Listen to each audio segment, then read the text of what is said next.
Boa tarde, Anderson Couto. Um assunto aqui de medicina legal para os senhores, envolvendo sexologia criminal. Sexologia criminal é a parte da medicina legal que estuda e estabelece os requisitos das perícias relacionadas aos crimes contra a dignidade sexual. Então, pessoal, a perícia é relacionada ao coito vaginal e outros atos libidinosos. Então, vamos falar e resumir logo a perícia relacionada ao estupro, que vai servir para outras espécies de crimes contra a dignidade sexual. E a primeira perícia é relacionada ao coito vaginal, pessoal, né? A conjunção carnal, a introdução parcial ou completa do pênis na vagina. E aí, França estabelece que primeiro o perito tem que estabelecer um histórico, solicitando a vítima que conte como aconteceu o fato, com as suas palavras, para que facilite seu trabalho. Após isso, ele vai fazer um exame subjetivo, tentando verificar as condições psíquicas da vítima, e depois ele passa ao exame objetivo, que será geral, onde ele tentará estabelecer a compleição física dessa vítima, como também sinais de lesões, especialmente lesões provocadas pelo autor do crime, que normalmente é na boca, pescoço, nas partes das coxas, regiões próximas a órgãos sexuais, e as famosas lesões de defesa da vítima. Então, lesões, né, do agressor e lesões de luta. Então, exame objetivo geral. E após, ele passa ao exame objetivo específico, que é o exame propriamente dito, que vai estabelecer se houve conjunção carnal ou não. Então, em vítimas virgens, mulheres virgens, se estabelece a questão da ruptura himenal, né? O ímen é uma mucosa que separa a vulva da vagina, que tem as seguintes partes: ósteo, orla, zona de inserção, né, na vaginal, e a orla que circula o ósteo. As rupturas são diferentes de entalhes, pois o próprio ósteo pode ter reentrâncias que são naturais, então não houve ruptura. Então, o perito vai ter que estabelecer a diferença entre entalhe e ruptura. Outra questão importante da ruptura é a característica da corúncula mitiforme, né, que é parecido com a flor de mirto, que são restos do ímen provocadas por diversos partos vaginais, que vai dar então esse aspecto de flor de mirto e aí corúncula mitiforme. Então, pessoal, tem que estabelecer isso, pode cair em prova. Mas, dentro também a questão de diferenciar o entalhe da ruptura, o perito vai ter que estabelecer também a questão da ruptura, se muito recente e cicatrizada. Recente é quando tem orvalho sanguíneo. Recente é quando já começa a ovulação, granulação, já vai ter uma inflamação ali.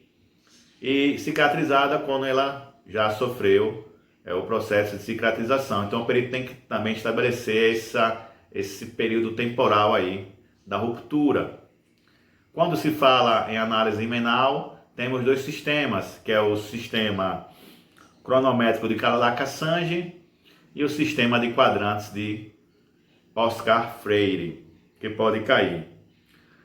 Lembrar também que nem sempre uma cópula vaginal em mulher virgem vai ter ruptura do ímen, pois existem os ímens complacentes, que permitem a introdução do pênis sem que haja um rompimento.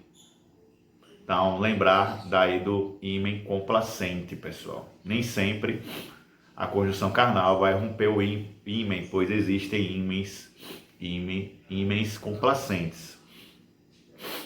E aí o exame, então, da conjunção carnal, quando a mulher não for virgem, teve uma vida sexual pregressa, e quando for um ímã complacente. Existem outras possibilidades?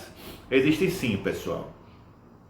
Primeiro, vai examinar se houve uma gravidez, né? A gravidez é um sinal que houve, pelo menos, uma probabilidade de estupro, mas não necessariamente vai dizer, mas juntando com das outras provas, pode questionar a possibilidade de estupro. Outra é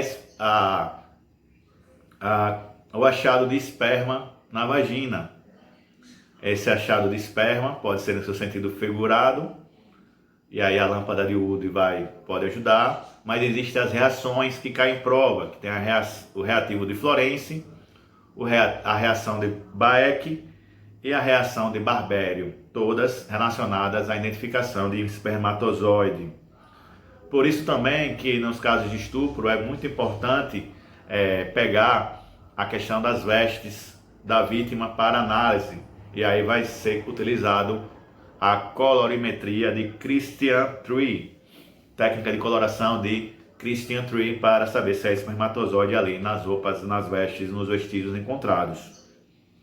Acaso não seja encontrado espermatozoide, pode também ter outros tipos de comprovação de ato sexual, como a glicoproteína P30 e também a questão da fosfatase ácida. Fosfatase ácida. Outra questão também importante é a questão da contaminação venérea profunda, pois o autor do crime pode ter uma doença venérea que pode passar para vítima. Ok?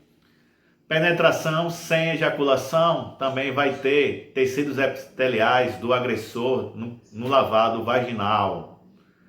Nos indivíduos vasectomizados não vai ter espermatozoide, mas vai ter então fosfatase ácida ou glicoproteína P30. Então, é importante isso.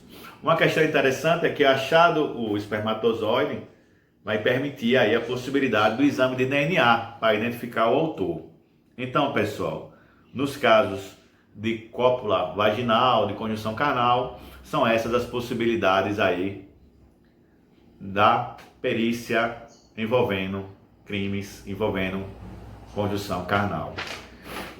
Mas os crimes contra a dignidade sexual, não só existe a possibilidade de conjunção carnal, mas outros atos libidinosos. E aí vai haver também outros tipos de pesquisa para estabelecer o coito anal, né? A relação sexual onde o divino introduz o pênis no ânus. Também existem outras possibilidades. E a perícia vai também fazer essa análise. E aí ela faz a análise do ânus e, através da prece, bota a pessoa na prece mamoetana, e aí vai analisar. A questão que utiliza-se muito nessa questão é a questão da rasgade, né? E aí vai ter equimoses, sufusões, rupturas da questão do ânus, vai ter escoriações, hemorragias e esgarçamentos das paredes anorretais e perineais. Também vai ter uma perda da força do esfíncter, que aí o próprio perito vai estabelecer. Mas lembre do termo Haggardy.